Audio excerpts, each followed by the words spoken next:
Hello, this is Joshua Kirk, and you're listening to the Album of the Day podcast.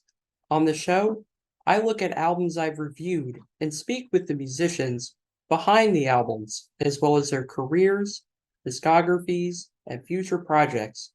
My guest is an alternative country singer-songwriter who's really proven themselves to be a one-of-a-kind artist and personality, and that is North Carolina's own Adeem Maria, better known as Adeem The Artist.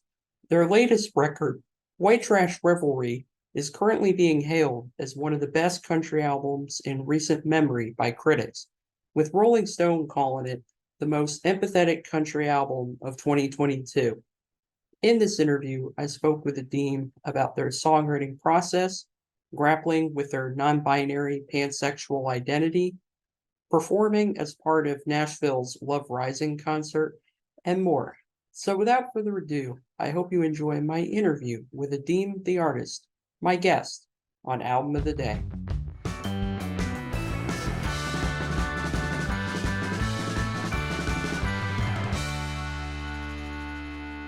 How's it going? Oh yeah, I'm good. How are you? I'm good. Yeah. It's so funny. Yeah, you're sitting on the same place. Yeah, you're sitting right there on your album cover. Yeah. Yeah, that's it. Yeah. Yeah. So obviously, the first question I have is so your album White Trash Revelry has been getting acclaim from publications like Rolling Stone and NPR, and even more internet kind of outlets like the Needle Drop. And as my review showed you, I was pretty big fan of it myself too. So I'm kind of wondering, how you feel about this album's receptions and how like listeners have interpreted it. Yeah, I mean, it's been really good. I don't think any of us expected that much press to Yeah, take notice of it, you yeah, know? yeah, Um, yeah, it's been very, very warm. yeah, I didn't get as much press as I did for my silly Jason Aldean cover, but uh, yeah. we're doing our best anyways. Yeah, but then again, like you are covering a song that although very controversial, it's like number two on the charts or something like that. Right, Yeah. right. So to make this album happen, you actually started a GoFundMe campaign in late 2021, and there were like over like 3,000 people that helped you finance it. What was the GoFundMe process like? I had tried it before a few times, just like, hey, if I get enough people to give me $1, then that's a small ask, you know? Yeah, And that was kind of the entire idea was like, how do we get 15,000 people to give us $1? Like I made Cast Iron Pansexual for maybe $50. That's yeah, probably what it cost me to make that record. yeah, And so I know that I could make an album on the sly. So asking for that kind of money was like, I don't know, in some ways asking for a business loan, help me make an album, make the kind of impact that I've been trying to make but can't do on my own. And so I think I felt weird about asking people to do that. And the dollar donation point was was not embarrassing to me. It's like, all right, I'll ask 15,000 people for $1. That feels, you know, like not too much. It's still funny and surprising to me that we were able to make it happen. I mean that kind of shows kind of the little following you created off of Cast Iron Pansexual. I mean obviously you know didn't get as much press as like the album that would follow, but like that's pretty much in a way kind of getting the ball rolling in a way for kind of your like success now pretty much. Um Yeah. the album itself, so you recorded it at a Pink Moon Sound in your current home of Knoxville, Tennessee, and like obviously Kyle Crownover, who some people may know is Tyler Childers' touring manager, was the main producer for this album. But looking at the liner notes, you got a pretty long list of like other musicians and collaborators. So I kind of want to know a little bit more about them and like how they like impacted the sound and ultimately like the final product essentially. Yeah. So I went out to do the first, I mean, as far as I know, the first Pride Festival they've had in Austin, Texas. Yeah. They had an Outlaw Pride Festival, which was all country music from queer folks. Yeah. And I played that with the historical Lavender Country, who's like kind of Oh the yeah. quintessential gay queer country band, Yeah. and Jamie Wyatt and some other folks. And when I was out there, my friend Alden played bass for me, who is the bass player in American Aquarium. And Nice. he was like, I've got this buddy, Nooch, who's a great drummer, and he would be down to play with you if you want. And Nooch has played with John Fulbright and Turnpike Troubadours and a bunch of folks. And so we played as a three piece. And then just a couple months later, it was like looking like, okay, we're going to be able to fund this record. And so he was kind of at the top of my brain, having just played with him out in Texas. Yeah. So I invited Alden, but American Aquarium was touring, and Nooch I flew Giovanni Carnuccio is his name. He came and played drums, and then Yeah. I ended up getting Craig Berletic, who plays in Tyler Childers' band, came and played bass for us. Him and Kyle are pretty good friends, and so Yeah. it was a good intro there. Yeah. Um, I really wanted to play. There was this guitarist, Joey Clark, who I saw play at Americana Fest with Lily Lewis, Mm. and was just such a tasteful and incredible guitarist. I really wanted to have her on there, and got lucky that she said yes. So yeah, we had, and then Jake Blunt, who is somebody that I has, so much. I admire Jake so much. I think the world of him, and he's kind of a world class old time player. And I had just been poring over his record, uh, Spider Tales, I think his name. Yeah. And so I asked him to come play banjo. Once again, got lucky. He said yes, and that might have been the core band. Now I want to, touch on something that I feel like is kind of significant and like has been, I think, talked about in your music quite a bit is you clearly promote very like progressive views like in your music on social media, but there's also like a real like humanity and empathy to your songs that could make even people who maybe, can't totally wrap your head around kind of your views like, connect with the songs in some way. So like is this approach to writing intentional and like how does this kind of in a way like bleed into the creative process that you entail? Yeah, that's a meaty question. Wow. I don't, I've had some key relationships with people who I disagreed with a lot about politics, Yeah, about yeah, uh, humanitarianism, about yeah, yeah, just writing music that transcends ideology, that transcends sort of um, the mental jewelry that we decide to dress our brains with, and gets right to the core of the human experience, is really important to me. As far as impacting writing, I think the biggest thing is just like, one thing that's always been true in country music is there's always been a sort of curating of what stories are worth telling and what stories are given access.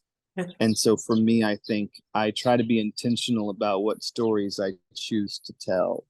yeah. Um, Oh yeah.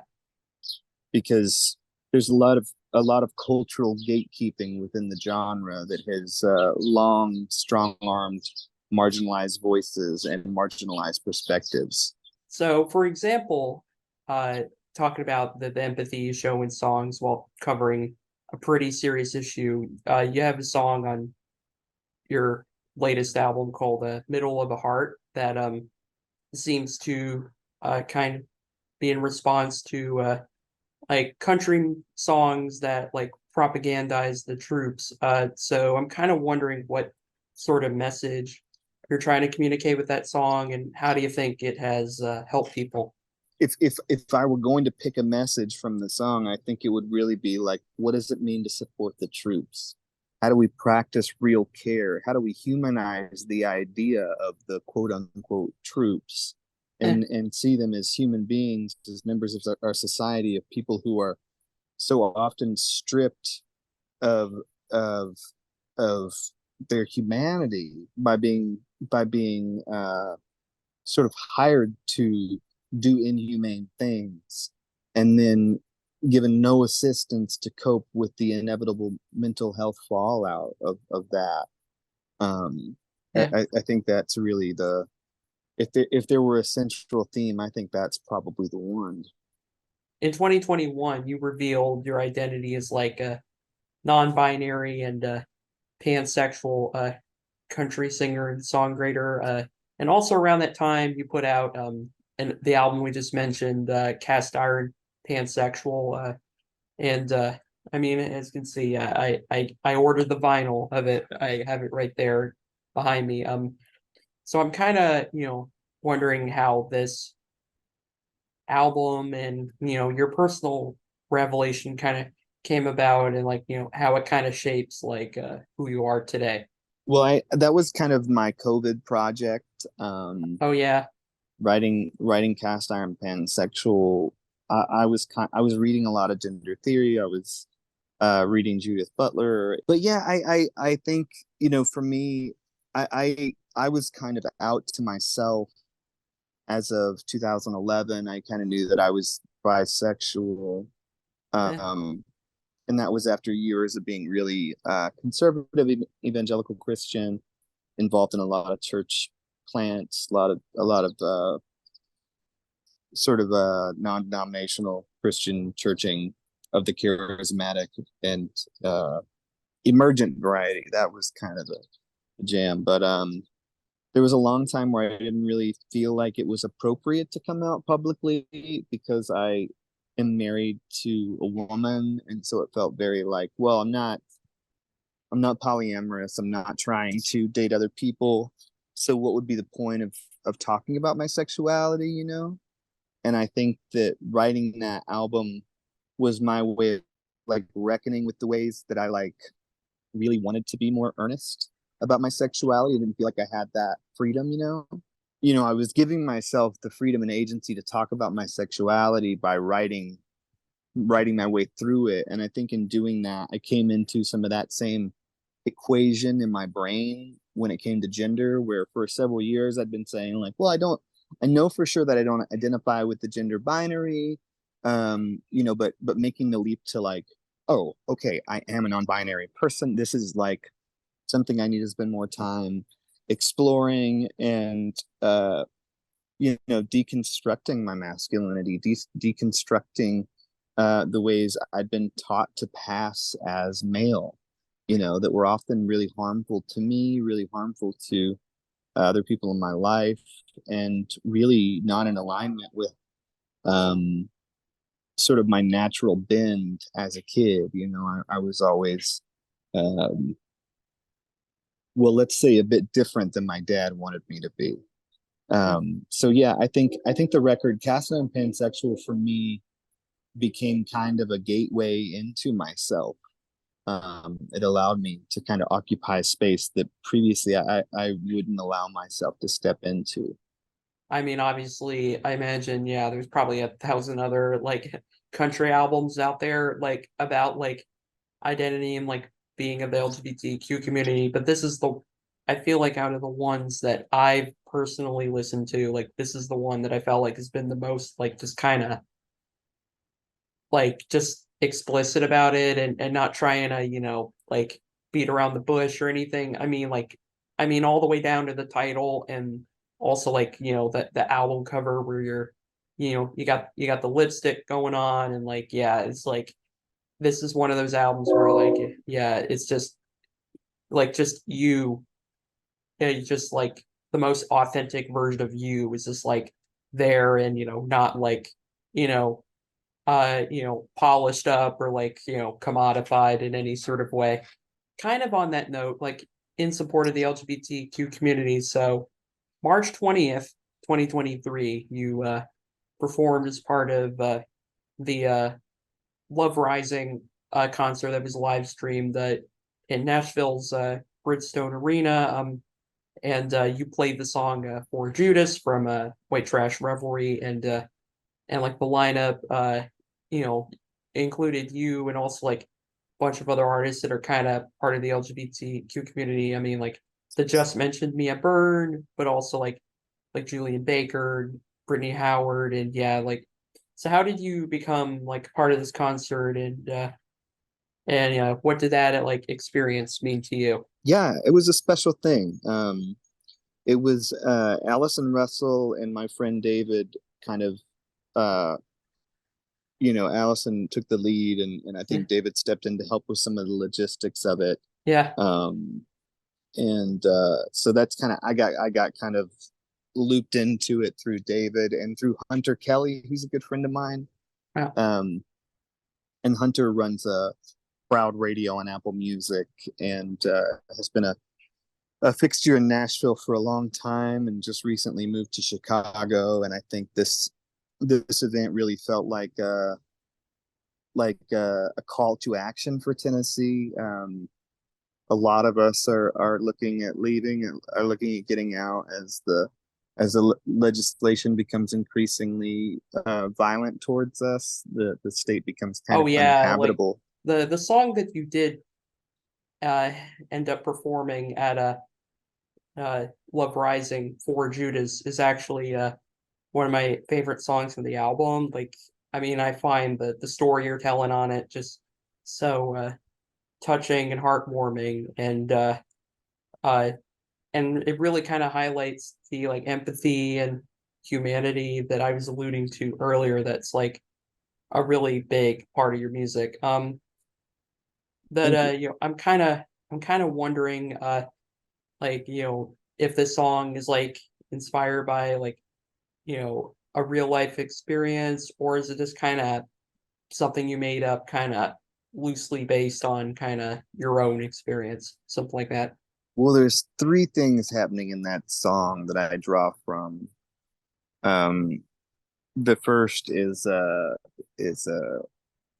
guy that hit on me in Minneapolis. I've never been hit on in public by a guy before, Oh yeah, because I live yeah. in the South, and I mean, you say it like if it didn't rain at the perfect time, it's probable we wouldn't have kissed in the Northeast Minneapolis Arts District. there's also it's based on a relationship that I had loosely. But the song is really supposed to be an allegorical song Yeah, about Jesus and Judas. I definitely really like that song. I mean, obviously, like my favorite from the album is Going to Hell. Yeah, like that one's like like so much fun and yeah. But the last song I want to touch on is one you just put out back in May, and it's called I See You. Um, like in this song, you're potentially singing to a teenager who's like from a Southern Christian household. And though their identity is not like fully revealed, it's clear that they're like different from their peers, and they don't really feel fully understood for who they are by like their peers. And the song is basically you telling them that like hey, it's gonna be all right. So when you wrote this song, was there like a specific group of people you had in mind that you really wanted to um speak to?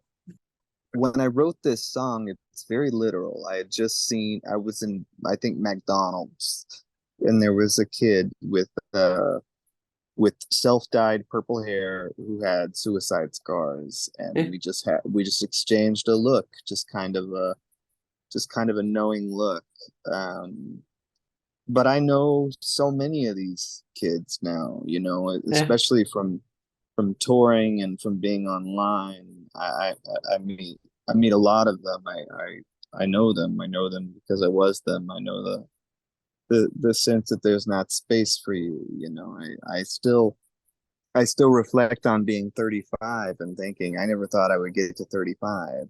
And I'm over the hump now to where I'm starting to benefit from planning for the future, which is a thing I didn't do when I was a teenager and a young adult. I didn't think about the future because I didn't think I'd be here. Hmm. And so I think yeah, you know, there are kids here. There's a kid that I kind of fake adopted and taken under my wing as much as I'm able to, and I love him. I love him like he's one of mine, and try to take care of him when he needs stuff. Um, but there's a lot of these kids that write me notes that are connected to, and right now in Tennessee, where kids who, especially queer kids and kids who aren't don't have a gender experience that aligns with the sex they were assigned at birth. Uh, Many of those kids are in abusive households that do not give any credence to their experience and kind of want to shape them into something else. And we have a state legislature right now that co-signs that abuse. And I feel a lot of deep sadness for those kids who are in that experience. I didn't have the language accessible to me Oh when I yeah, was kind of their like you age. say in your own song, I never came out, something like that. Yeah. Yeah, yeah. I didn't even know very many. Well, I don't think I knew any like bisexual people. Um, like that was the only lens that was filtered through in my family was like, oh, those are just people who are just perverts and they'll do whatever. You know what I mean? Yeah. Like the way that I understood the sexuality binary was that like you're either gay or straight, and I knew I wasn't gay because I liked the girls at school too. Yeah. Yeah. You know what I mean? If I had known the term non-binary when I was 17 years old, I think that it would have taken me way less time then to go, oh, that's me, I got it, than it does now, um, because I was already, like experimenting with makeup and wearing girls' clothes, and we just called it emo because that was the only sort of socially acceptable way to Yeah. play with gender and to entertain gender performance.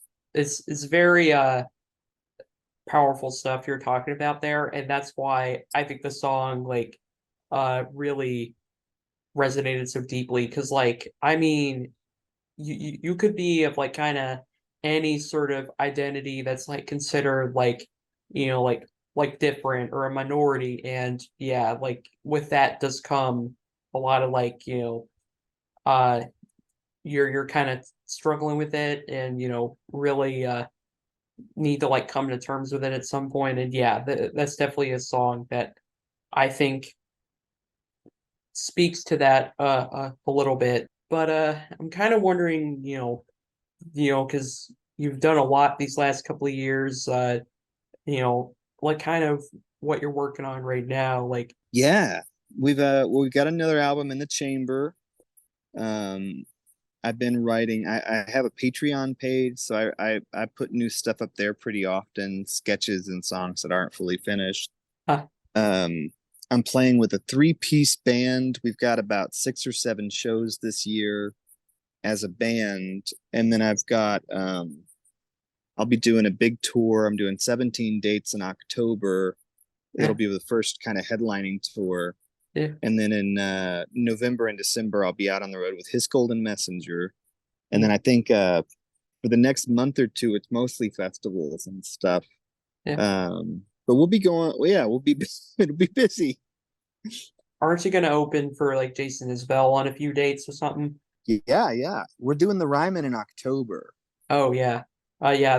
That's pretty sick. But yeah, it's cool to hear. You're working on Patreon, and and looks like yeah, you're working on becoming a bit of a like a TikTok star in a way. Yeah, yeah, yeah, Yeah, yeah. accidentally. But Adeem, yeah, it's been wonderful to like have you on here to like talk about White Trash Revelry and like other things you've done. Yeah, like and uh thank you for taking a little like hour out of your day to do Yeah, this. Uh, would you mind letting our listeners know where we can find you on social media so they can follow you there? Yeah, yeah. I want to say thanks back for giving me the space to talk about this stuff and for listening at all. I yeah, really appreciate you. uh, yeah. And yeah, it's Adeem the Artist. I'm all my social handles are just at Adeem the Artist, one word. Yeah, thank you for doing this. Good to talk to you, and I I hope to see you again down the road sometime. Yeah, because that Absolutely. this is great. Yeah, y'all. See you later. Bye. All right. Thanks, Josh. Take care. If you want to see my review of White Trash Revelry, just check out the link below in the description. Also, be sure to like, subscribe, and leave a nice comment. If you have any suggestions for future improvements I could make for the show, I'd be glad to hear them. You can also find me at my Facebook and Instagram links, which are also down below. Album of the Day is edited by Louisa Phillips. Thank you to Adeem the Artist for participating, and to you for listening. Have a good day, everyone.